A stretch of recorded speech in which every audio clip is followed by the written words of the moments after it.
ఈరోజు మన చుట్టూ ఉండే కొంతమంది ఎదవల గురించి మాట్లాడుకుందాం. ఓకే.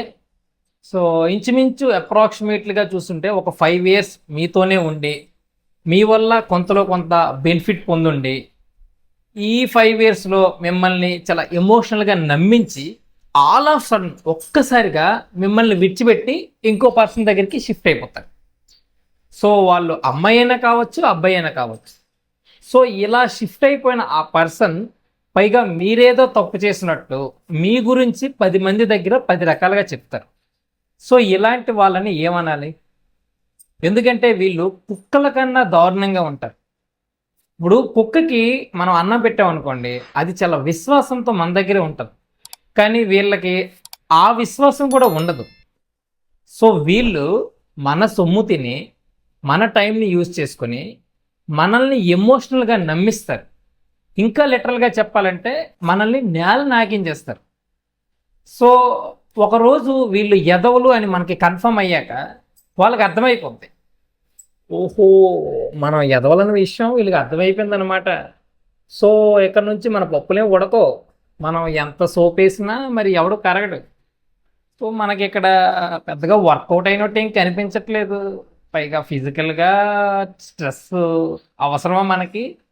సో ఏం చేద్దాం అని మనల్ని ఆల్ ఆఫ్ సడన్ విచ్చిపెట్టి ఇంకో బకరాని చూసుకుంటాం. సో ఇక్కడ బకరా అని ఎందుకన్నానంటే వీళ్ళ దృష్టిలో మనం ఒక ఎమోషనల్ ఫూల్స్ అండి. మనం ఎమోషనల్గా ఎదుటి వ్యక్తికి మనం కనెక్ట్ అవుతాం, వాళ్ళని నమ్ముతాం కదా. సో మనలాంటి వాళ్ళందరూ కూడా వీళ్ళ దృష్టిలో ఒక బకరా లాంటి వాళ్ళే.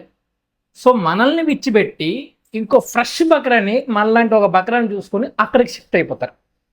సో వాళ్ళని కూడా నేల నాగించేశాక ఇంకొక బకర, ఇంకొకరు ఇలా ఒకరిపోతే ఒకరికి షిఫ్ట్లు కొడుతూనే ఉంటారు. వాళ్ళ బతుకులు అంతే, ఎంగిలి కూటు కోసం ఆశపడ్డ బతుకులండి అవి. సో ఇలాంటి వాళ్ళతో మనం చాలా చాలా జాగ్రత్తగా ఉండాలి. ఎందుకంటే ఇప్పుడు డబ్బు పోయిందనుకోండి, మనకు మళ్ళీ టైం కలిసి వస్తే మనం కష్టపడి మళ్ళీ సంపాదించుకుంటాం. లేదు కొంత టైం వేస్ట్ చేసాం అనుకోండి, మళ్ళీ హార్డ్ వర్క్ చేసో లేదా డబుల్ వర్క్ చేసో మళ్ళీ దాన్ని రెక్టిఫై చేసుకుంటాం. కానీ వీళ్ళు ఏం చేస్తారు తెలుసా? మన ఫీలింగ్స్ని, మన ఎమోషన్స్ని దెబ్బతీసి మనల్ని చాలా ఫూలిష్గా వాడుకుంటారు. సో ఇలాంటి వాళ్ళతో మనం చాలా చాలా జాగ్రత్తగా ఉండాలండి. ఎందుకంటే ఇలాంటి ఎదవల్ని మనం నమ్మి మనం మోసపోయాం అనే విషయం మనకు అర్థమయ్యాక మనం మెంటల్గా చాలా చాలా డిస్టర్బ్ అయిపోతాం. సో లైఫ్లో ఇలాంటి ఇన్సిడెంట్స్ని మనకి ఫేస్ చేసిన తర్వాత రెండోసారి ఎవరినైనా నమ్మాలి అంటే కనుక మనం 1కి 10 సార్లు ఆలోచిస్తాం. వాళ్ళు మంచోళ్ళు అయి ఉండొచ్చు, కానీ ఇలాంటి ఎదవల వల్ల మనం 1కి 10 సార్లు ఆలోచిస్తాం. ఇందులో గమ్మత్తు ఏంటో తెలుసా అండి? ఇలాంటి వాళ్ళని మనం అంత ఈజీగా ఐడెంటిఫై చేయలేం. వీళ్ళు ఎలా ఉంటారంటే, ఇప్పుడు తుమ్మ బంక ఉంటుంది కదా, ఆ తుమ్మ బంక ఎంత స్టిఫ్గా అంటుకొని ఉంటుందో మనల్ని వీళ్ళు కూడా అంతే స్టిఫ్గా అంటిపెట్టుకుని ఉంటారు. పొద్దున్న లేచిన దగ్గర నుంచి టీ తాగిన మొదలు రాత్రి ఎప్పుడో మళ్ళీ ఎవడింటికి వాడు వెళ్ళేంత వరకు కూడా మన పక్కనే ఉంటూ మనకి తుమ్మ పక్కగా ఎలా అంటుకొని ఉంటుందో అలానే మనతో అంటిపెట్టుకొని ఉంటారండి. సో ఈ ఎంటైర్ జర్నీలో చూసుకుంటే మన వల్ల వాళ్ళే బెనిఫిట్ పొంది ఉంటారు, మనకి మాత్రం వాళ్ళ వల్ల పైసా ప్రయోజనం కూడా ఉండదు.